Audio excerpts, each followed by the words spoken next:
National Geographic Expeditions, Greenland. Scam. On Monday, November 28th, 2022, I received a very interesting email from a man named Adam Pellegrini, an explorer with National Geographic, and he had an incredible opportunity to join him and his Arctic expedition to Greenland as a freelance photographer and videographer. And while it was short notice, it seemed like an opportunity of a lifetime.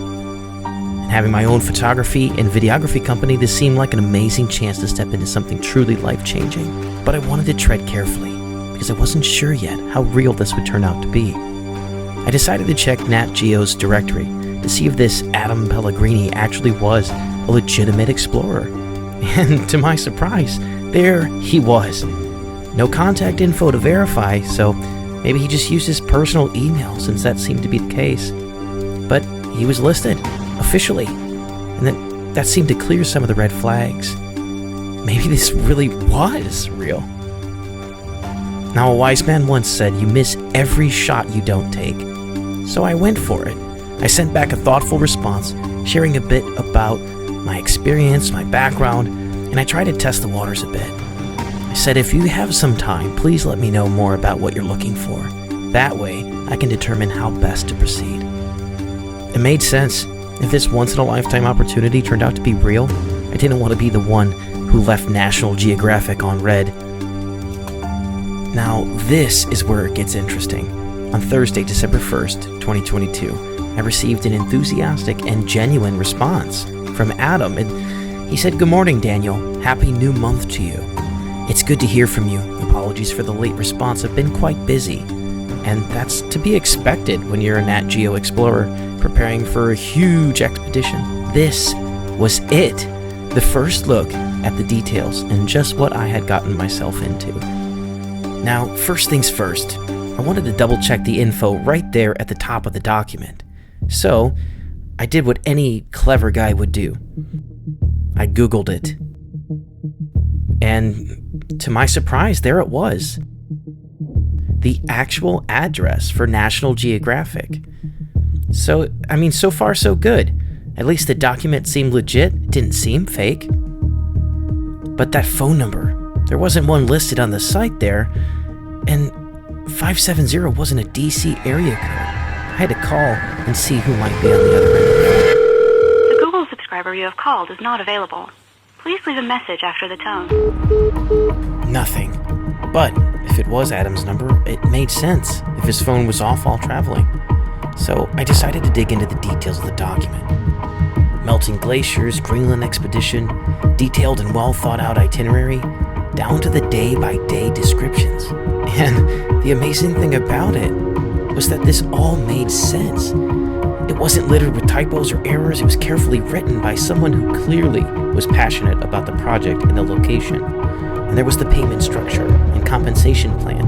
It was generous enough and itemized like a professional offer would be, even down to the upfront costs and payment timeline. And by this point, I was all but convinced that the favor of God must have truly brought this opportunity to me. They didn't ask for a deposit or any financial information. Just a resume, reference work, and the standard info needed to onboard a new team member. The next day, I sent everything the document required, and I signed it. And I spent the weekend sharing with my friends and family about how my 32nd birthday might well be spent traversing the glaciers of Greenland beneath the northern lights.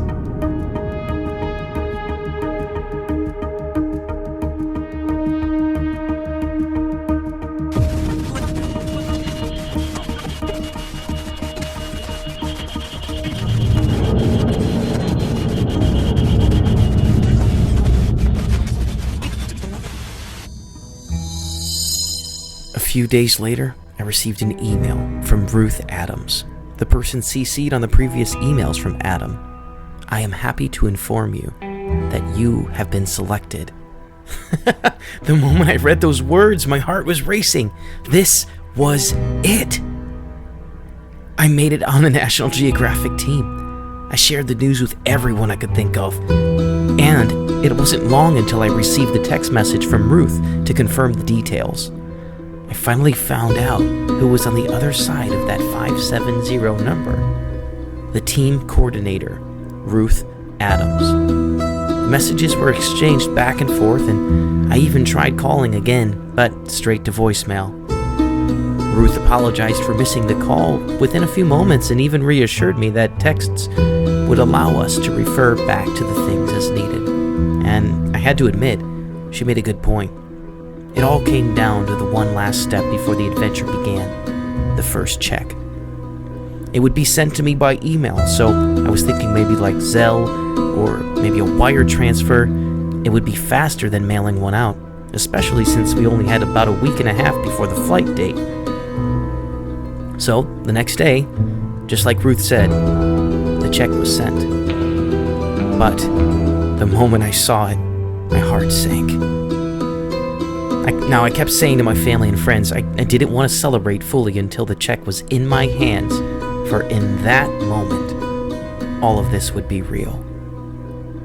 Now, I'm an experienced photographer, and I know my way around Photoshop. So as soon as I examined the check, I realized that this carefully edited check for $6,950 was, without a doubt, a fraudulent one.